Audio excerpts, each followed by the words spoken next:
Hello,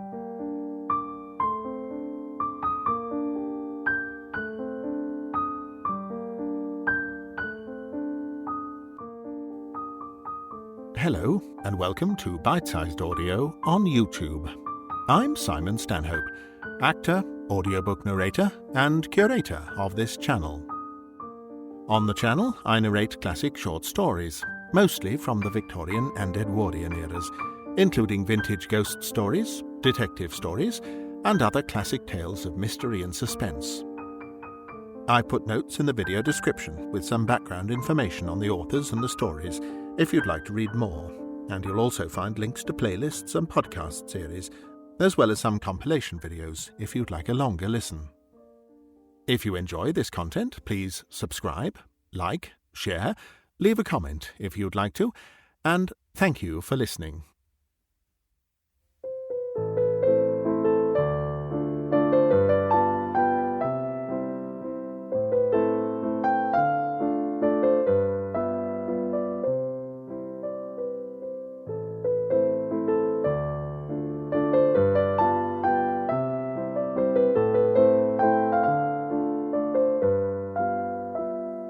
The Door in the Wall by H.G. Wells. Read by Simon Stanhope. 1. One confidential evening, not 3 months ago, Lionel Wallace told me this story of the door in the wall, and at the time I thought that, so far as he was concerned, it was a true story. He told it me with such a direct simplicity of conviction that I could not do otherwise than believe in him. But in the morning, in my own flat, I woke to a different atmosphere, and as I lay in bed and recalled the things he had told me, stripped of the glamour of his earnest, slow voice, denuded of the focused, shaded table light, the shadowy atmosphere that wrapped about him, and the present bright things, the dessert and glasses and napery of the dinner we had shared, making them, for the time, a bright little world, quite cut off from everyday realities. I saw it all as, frankly, incredible. He was mystifying, I said. And then, how well he did it! It isn't quite the thing I should have expected him, of all people, to do well. Afterwards, as I sat up in bed and sipped my morning tea, I found myself trying to account for the flavour of reality that perplexed me in his impossible reminiscences, by supposing they did in some way suggest, present, convey, I hardly know which word to use, experiences it was otherwise impossible to tell.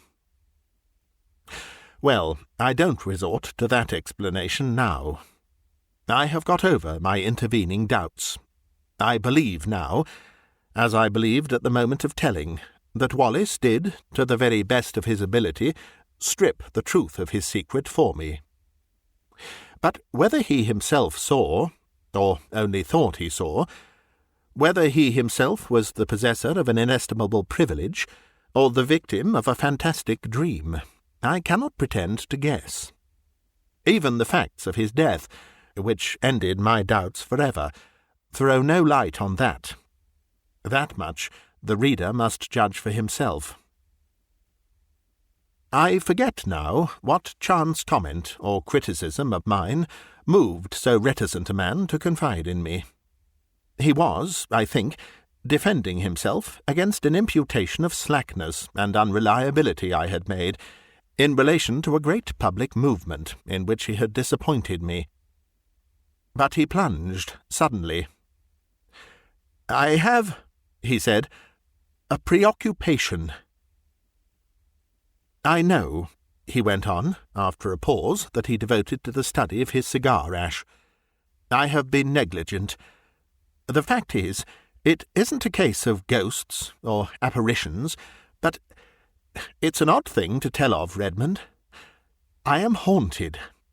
I am haunted by something that rather takes the light out of things, that fills me with longings." He paused, checked by that English shyness that so often overcomes us when we would speak of moving, or grave, or beautiful things. "You were at St. Athelstan's all through," he said, and for a moment that seemed to me quite irrelevant. "Well," and he paused.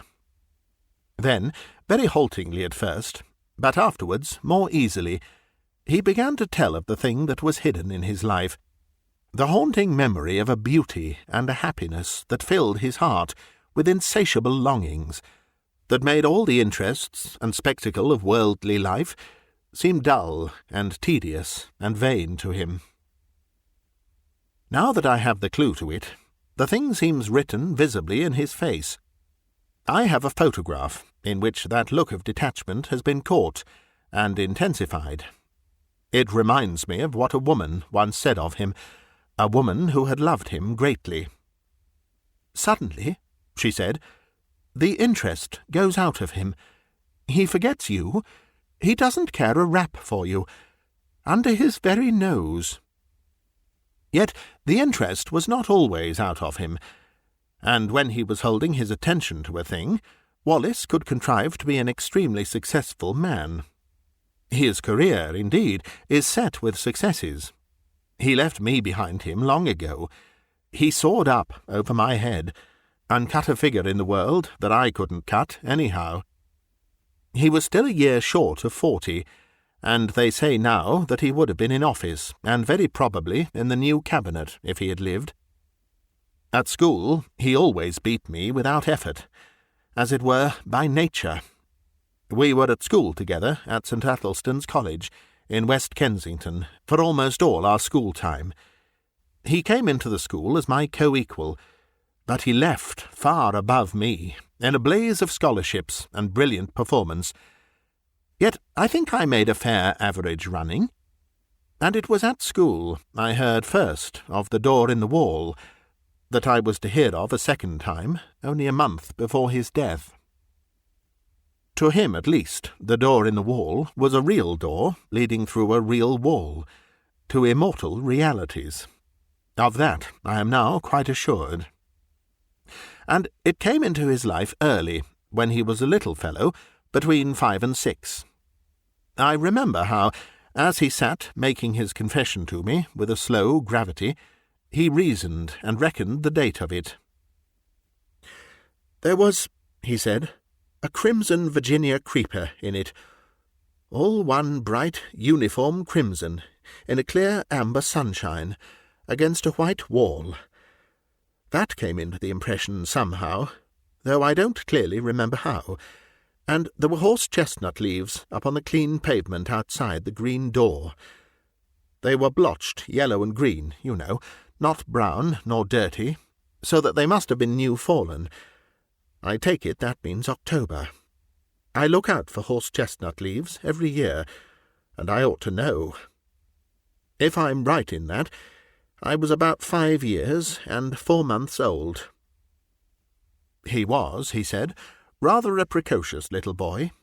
He learned to talk at an abnormally early age, and he was so sane and old-fashioned, as people say, that he was permitted an amount of initiative that most children scarcely attain by 7 or 8. His mother died when he was born, and he was under the less vigilant and authoritative care of a nursery governess. His father was a stern, preoccupied lawyer, who gave him little attention, and expected great things of him. For all his brightness, he found life a little grey and dull, I think. And one day he wandered. He could not recall the particular neglect that enabled him to get away, nor the course he took among the West Kensington roads. All that had faded among the incurable blurs of memory. But the white wall and the green door stood out quite distinctly. As his memory of that remote childish experience ran, he did, at the very first sight of that door, experience a peculiar emotion, an attraction, a desire to get to the door and open it and walk in. And at the same time he had the clearest conviction that either it was unwise or it was wrong of him. He could not tell which, to yield to this attraction. He insisted upon it as a curious thing that he knew from the very beginning, unless memory has played him the queerest trick, that the door was unfastened, and that he could go in as he chose. I seemed to see the figure of that little boy, drawn and repelled. And it was very clear in his mind, too, though why it should be so was never explained, that his father would be very angry if he went through that door. Wallace described all these moments of hesitation to me with the utmost particularity. He went right past the door, and then, with his hands in his pockets, and making an infantile attempt to whistle, strolled right along, beyond the end of the wall. There he recalls a number of mean, dirty shops, and particularly that of a plumber and decorator, with a dusty disorder of earthenware pipes, sheet-lead ball-taps, pattern books of wallpaper, and tins of enamel. He stood pretending to examine these things, and coveting, passionately desiring, the green door. Then, he said, he had a gust of emotion. He made a run for it, lest hesitation should grip him again. He went plump with outstretched hand through the green door, and let it slam behind him. And so, in a trice, he came into the garden that has haunted all his life. It was very difficult for Wallace to give me his full sense of that garden into which he came. There was something in the very air of it that exhilarated, that gave one a sense of lightness and good happening and well-being. There was something in the sight of it that made all its colour clean and perfect and subtly luminous. In the instant of coming into it, one was exquisitely glad, as only in rare moments, and when one is young and joyful, one can be glad in this world. And everything was beautiful there. Wallace mused before he went on telling me. "You see," he said, with the doubtful inflection of a man who pauses at incredible things, "there were 2 great panthers there. Yes, spotted panthers.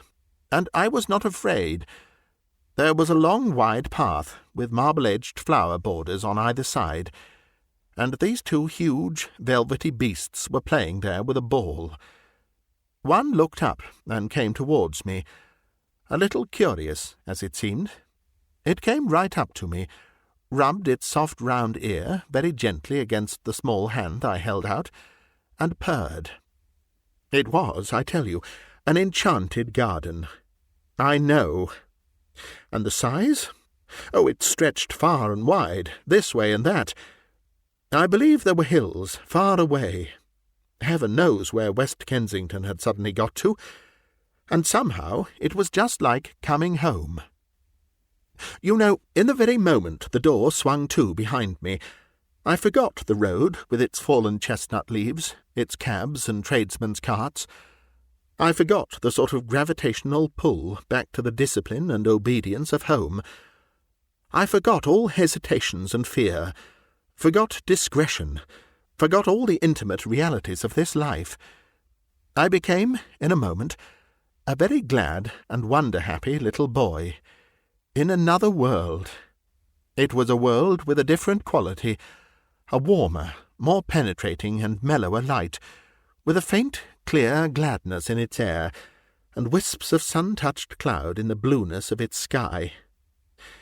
And before me ran this long, wide path, invitingly, with weedless beds on either side, rich with untended flowers, and these 2 great panthers.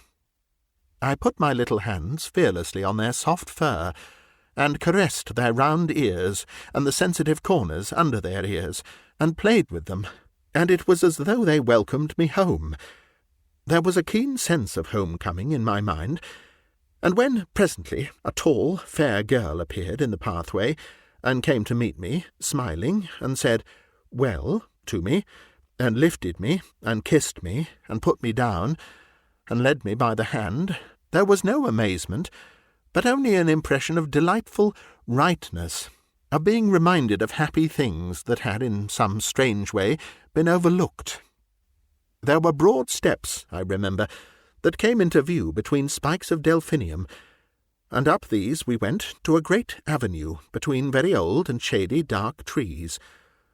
All down this avenue, you know, between the red-chapped stems, were marble seats of honour and statuary, and very tame and friendly white doves.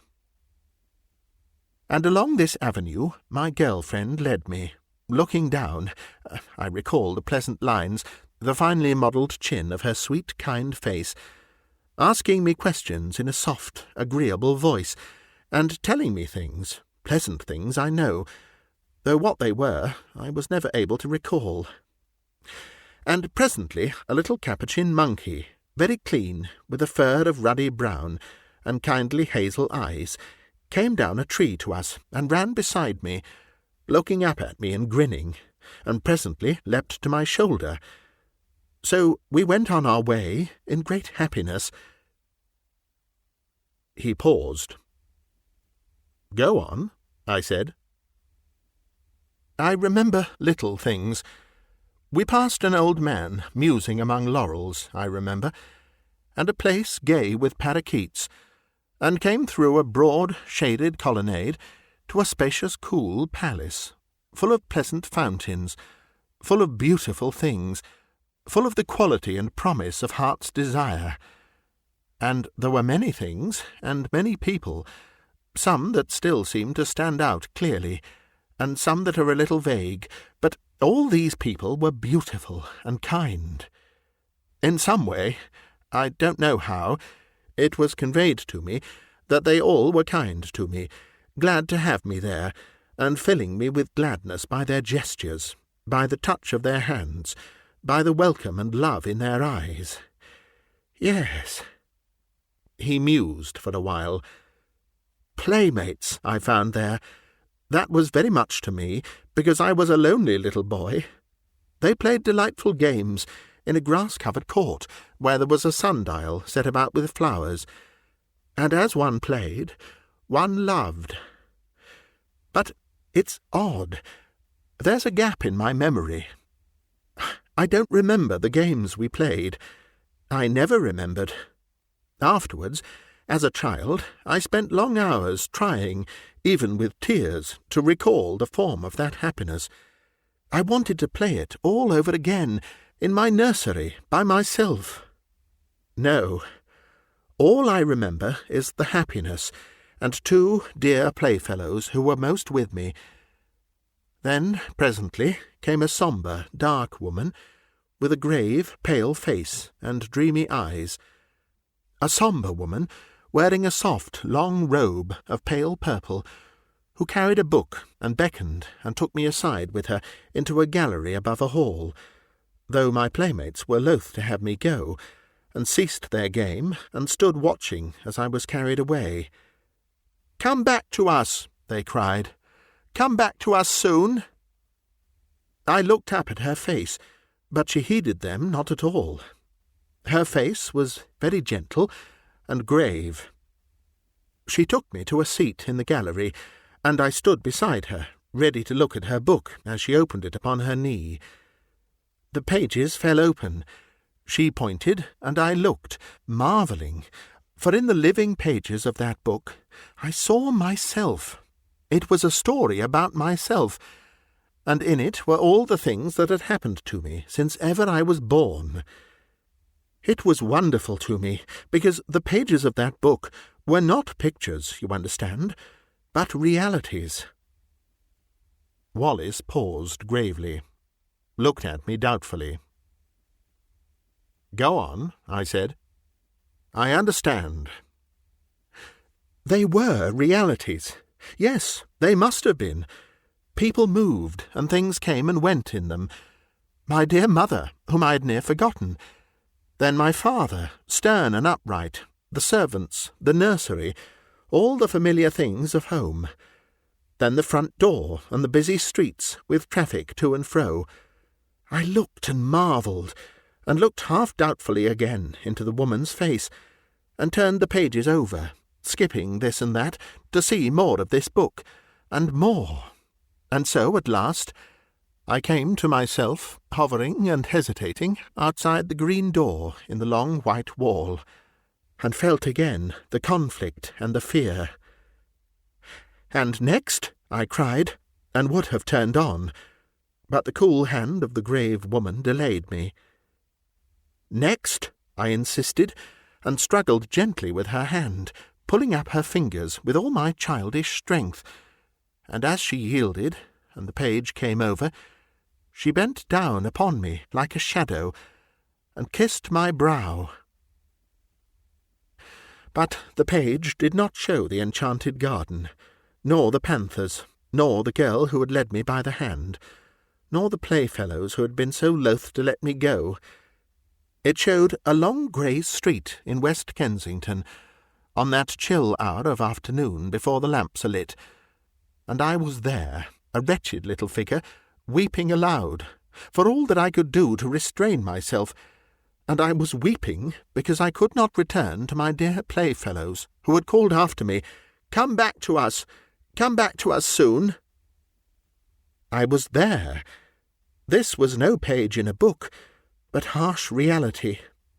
That enchanted place, and the restraining hand of the grave mother at whose knee I stood, had gone. Whither had they gone? He halted again, and remained for a time staring into the fire. "Oh, the wretchedness of that return," he murmured. "Well?" I said, after a minute or so. Poor little wretch I was, brought back to this grey world again. As I realized the fullness of what had happened to me, I gave way to quite ungovernable grief, and the shame and humiliation of that public weeping and my disgraceful home-coming remain with me still. I see again the benevolent-looking old gentleman in gold spectacles who stopped and spoke to me, prodding me first with his umbrella. "Poor little chap," said he, "and are you lost then?" And me, a London boy of 5 and more, and he must needs bring in a kindly young policeman and make a crowd of me, and so march me home. Sobbing, conspicuous and frightened, I came from the enchanted garden to the steps of my father's house. That is, as well as I can remember, my vision of that garden, the garden that haunts me still.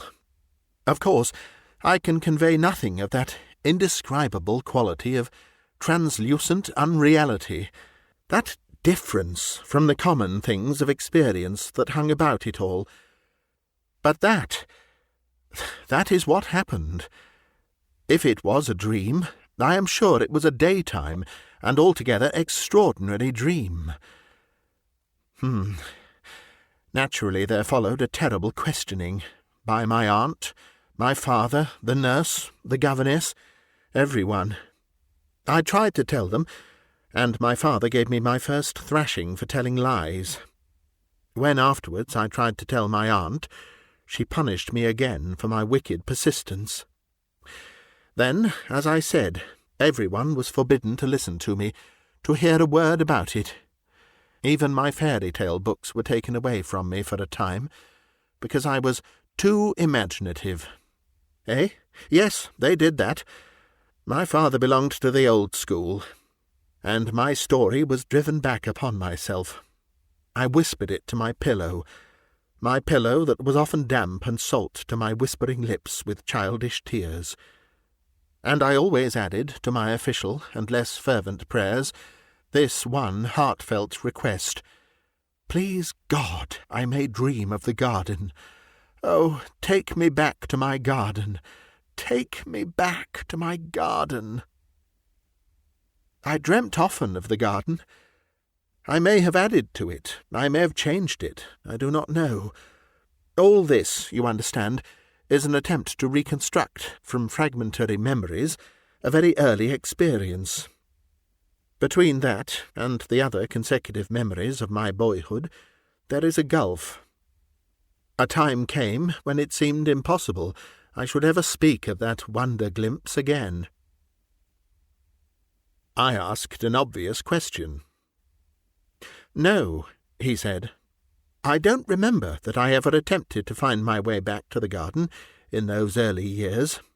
This seems odd to me now, but I think that very probably a closer watch was kept on my movements after this misadventure to prevent my going astray.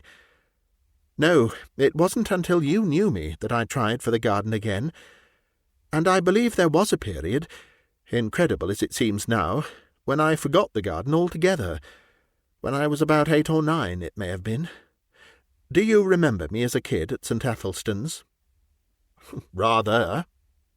I didn't show any signs, did I, in those days, of having a secret dream? 2. He looked up with a sudden smile. Did you ever play Northwest Passage with me? No, of course you didn't come my way. It was the sort of game, he went on, that every imaginative child plays all day. The idea was the discovery of a Northwest Passage to school. The way to school was plain enough. The game consisted in finding some way that wasn't plain, starting off 10 minutes early in some almost hopeless direction, and working one's way round through unaccustomed streets to my goal. And one day I got entangled among some rather low-class streets on the other side of Camden Hill, and I began to think that, for once, the game would be against me, and that I should get to school late. I tried, rather desperately, a street that seemed a cul-de-sac, and found a passage at the end. I hurried through that with renewed hope. I shall do it yet, I said, and passed a row of frowsy little shops that were inexplicably familiar to me. And behold, there was my long white wall, and the green door that led to the enchanted garden. The thing whacked upon me suddenly. Then, after all, that garden, that wonderful garden, wasn't a dream. He paused. I suppose my second experience with the green door marks the world of difference there is between the busy life of a schoolboy and the infinite leisure of a child. Anyhow, this second time I didn't for a moment think of going in straight away. You see, for one thing, my mind was full of the idea of getting to school in time, set on not breaking my record for punctuality. I must surely have felt some little desire, at least, to try the door. Yes, I must have felt that, but I seem to remember the attraction of the door mainly as another obstacle to my overmastering determination to get to school. I was immediately interested by this discovery I had made, of course. I went on with my mind full of it. But I went on. It didn't check me. I ran past, tugging out my watch, found I had 10 minutes still to spare, and then I was going downhill into familiar surroundings. I got to school, breathless, it is true, and wet with perspiration, but in time. I can remember hanging up my coat and hat. Went right by it and left it behind me. Odd, eh? He looked at me thoughtfully. Of course, I didn't know then that it wouldn't always be there. Schoolboys have limited imaginations. I suppose I thought it was an awfully jolly thing to have it there, to know my way back to it, but there was the school tugging at me. I expect I was a good deal distraught and inattentive that morning, recalling what I could of the beautiful, strange people I should presently see again. Oddly enough, I had no doubt in my mind that they would be glad to see me.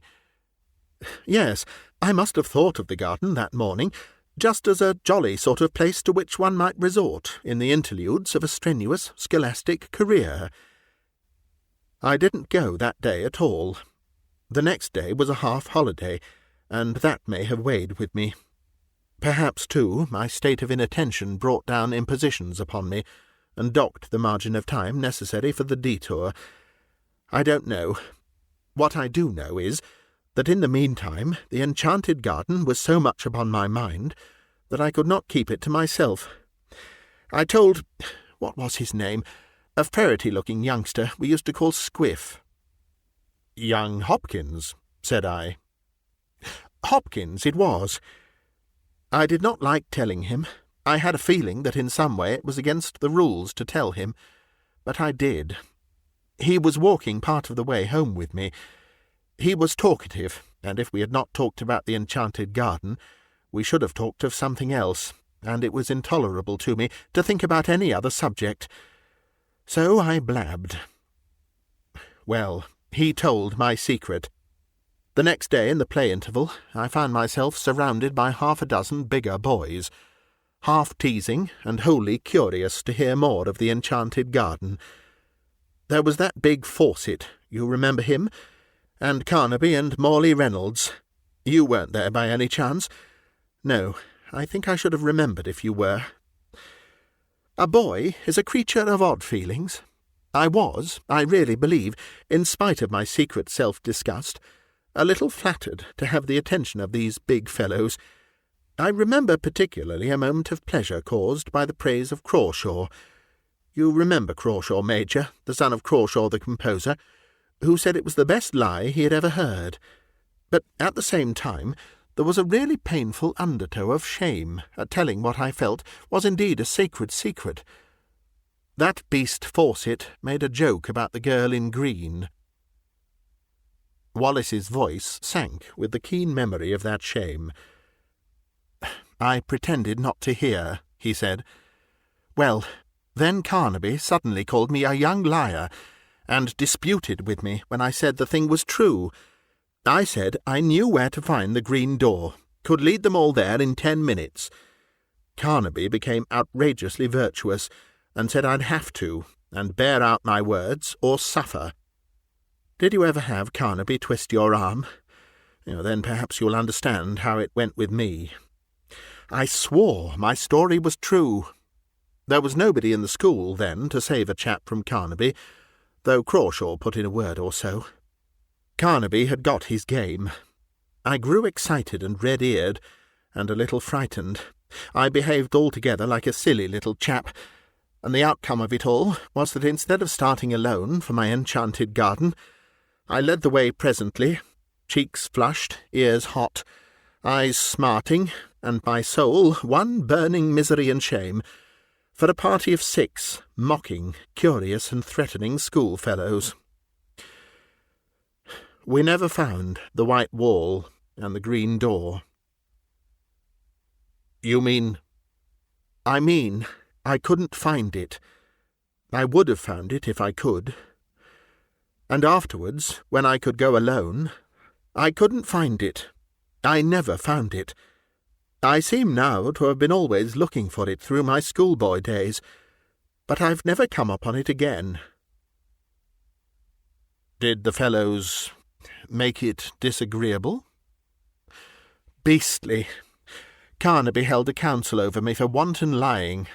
I remember how I sneaked home and upstairs to hide the marks of my blubbering.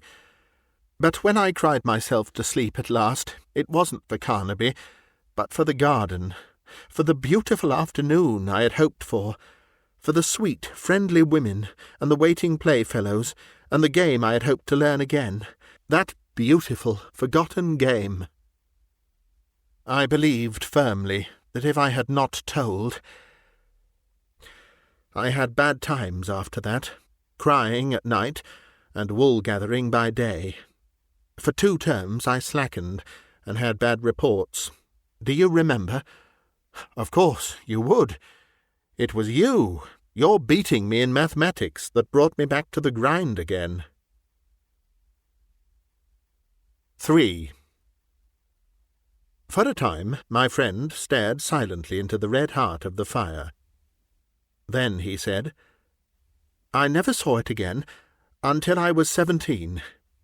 It leapt upon me for the 3rd time, as I was driving to Paddington on my way to Oxford and a scholarship. I had just one momentary glimpse. I was leaning over the apron of my hansom, smoking a cigarette, and no doubt thinking myself no end of a man of the world. And suddenly there was the door, the wall, the dear sense of unforgettable and still attainable things.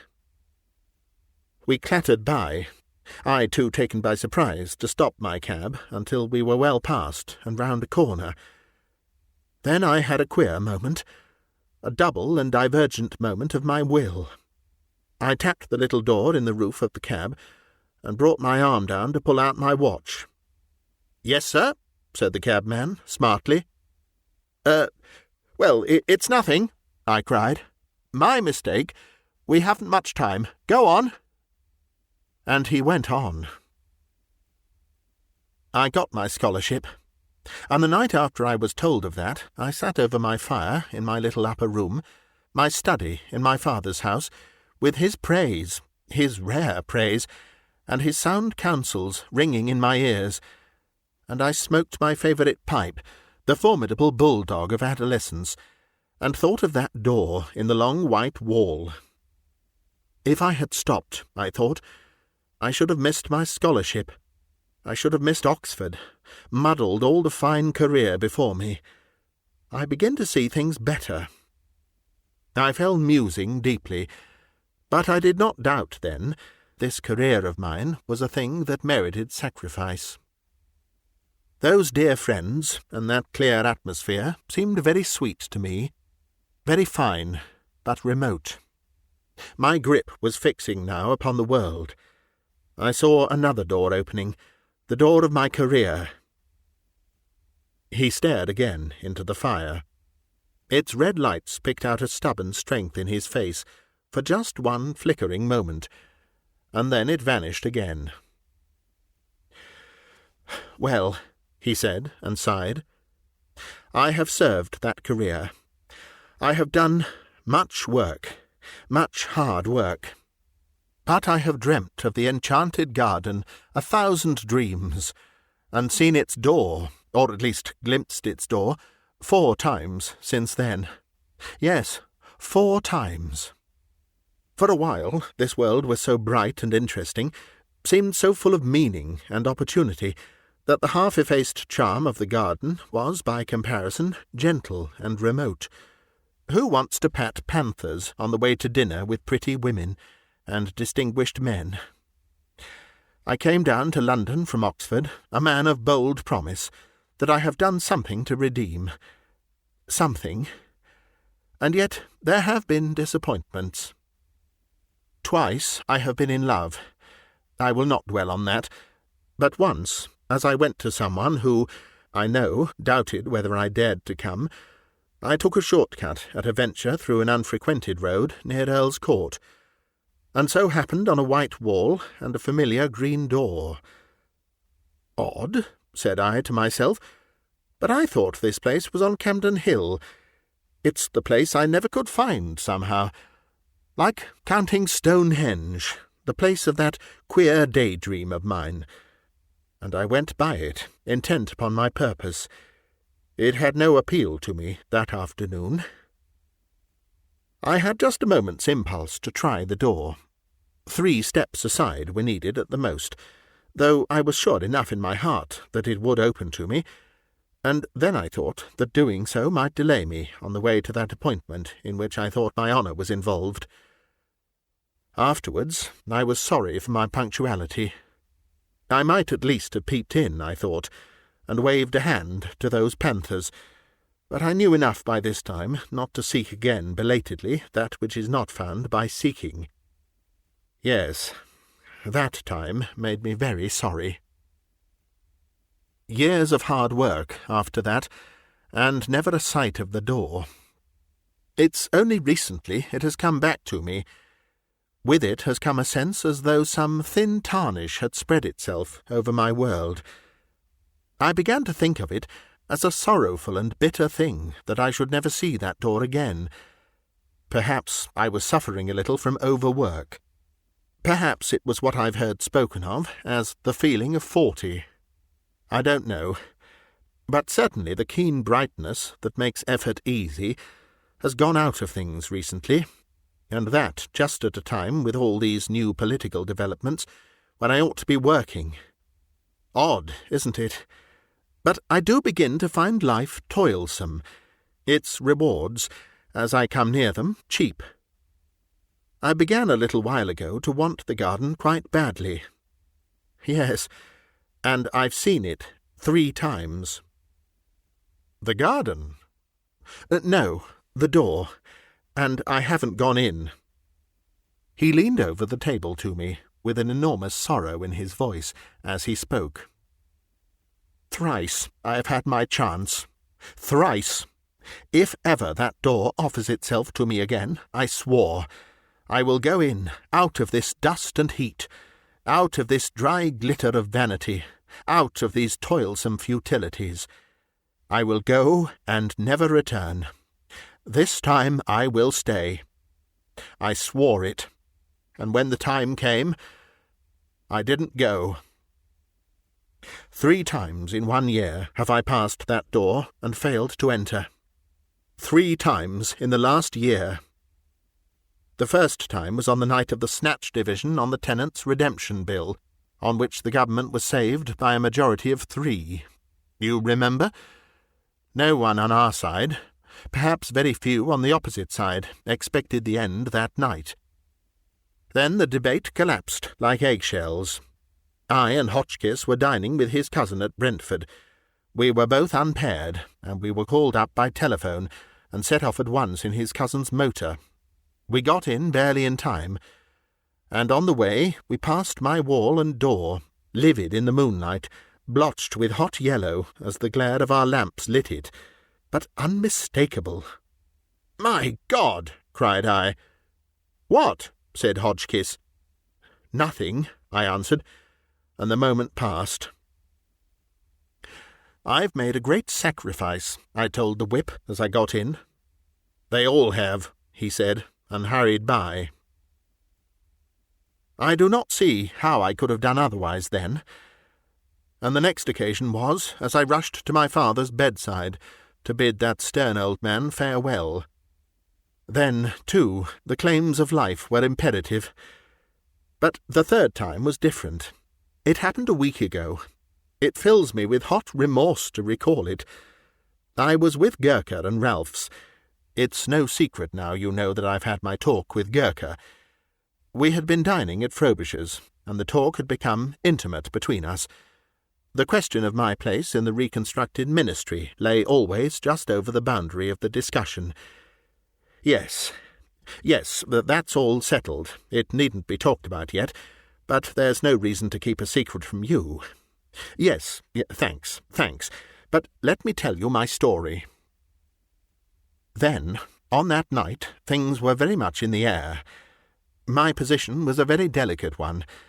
I was keenly anxious to get some definite word from Gurker, but was hampered by Ralph's presence. I was using the best power of my brain to keep that light and careless talk not too obviously directed to the point that concerns me. I had to. Ralph's behaviour since has more than justified my caution. Ralph's, I knew, would leave us beyond the Kensington High Street, and then I could surprise Gurker by a sudden frankness. One has sometimes to resort to these little devices, and then it was that in the margin of my field of vision I became aware once more of the white wall, the green door before us down the road. We passed it, talking. I passed it. I can still see the shadow of Gurker's marked profile, his opera hat tilted forward over his prominent nose, the many folds of his neck-wrap going before my shadow and Ralph's as we sauntered past. I passed within 20 inches of the door. If I say good night to them and go in, I asked myself, what will happen? And I was all a-tingle for that word with Gurker. I could not answer that question in the tangle of my other problems. They will think me mad, I thought, and suppose I vanish now. Amazing disappearance of a prominent politician. That weighed with me. 1,000 inconceivably petty worldlinesses weighed with me in that crisis. Then he turned on me with a sorrowful smile, and, speaking slowly, "Here I am," he repeated, "and my chance has gone from me. 3 times in 1 year the door has been offered me, the door that goes into peace, into delight, into a beauty beyond dreaming, a kindness no man on earth can know. And I have rejected it, Redmond, and it has gone." "How do you know?" I know. I am left now to work it out, to stick to the tasks that held me so strongly when my moments came. You say I have success, this vulgar, tawdry, irksome, envied thing.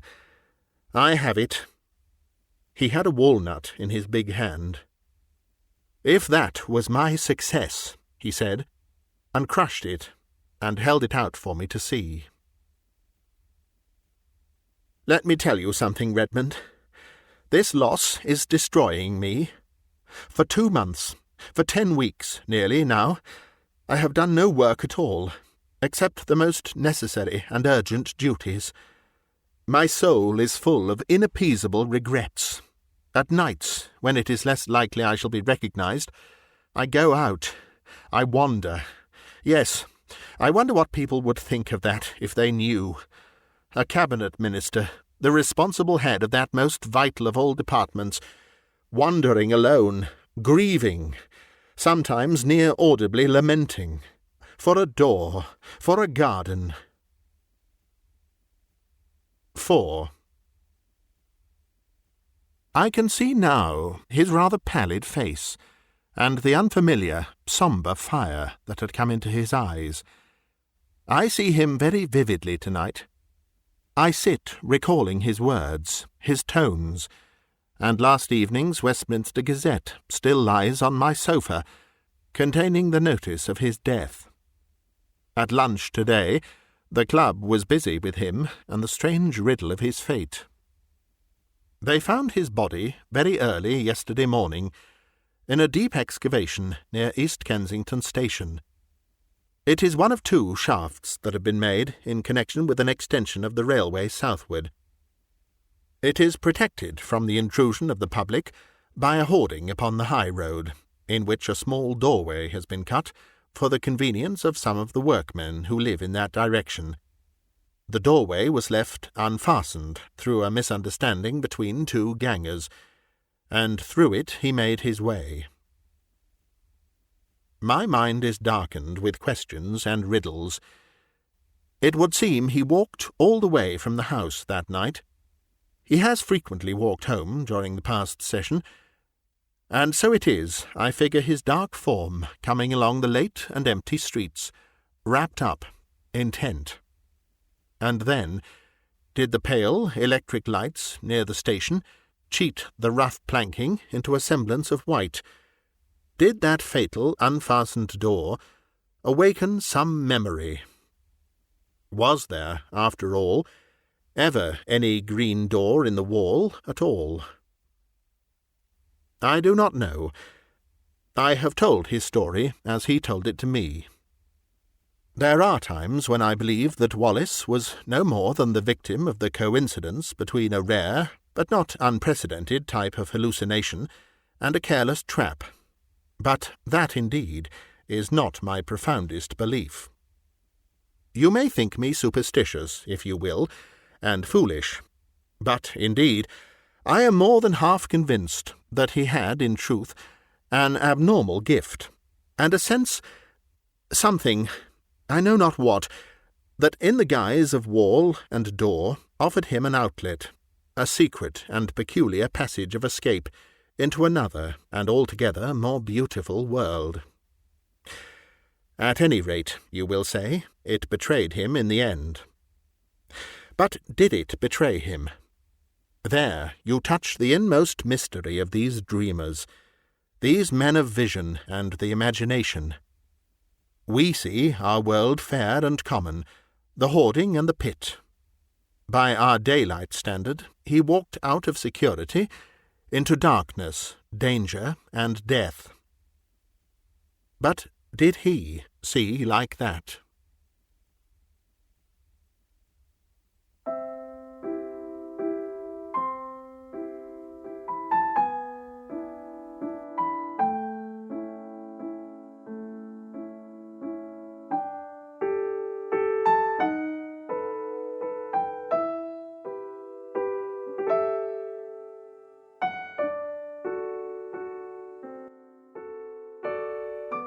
You've been listening to a bite-sized audiobook, read by me, Simon Stanhope.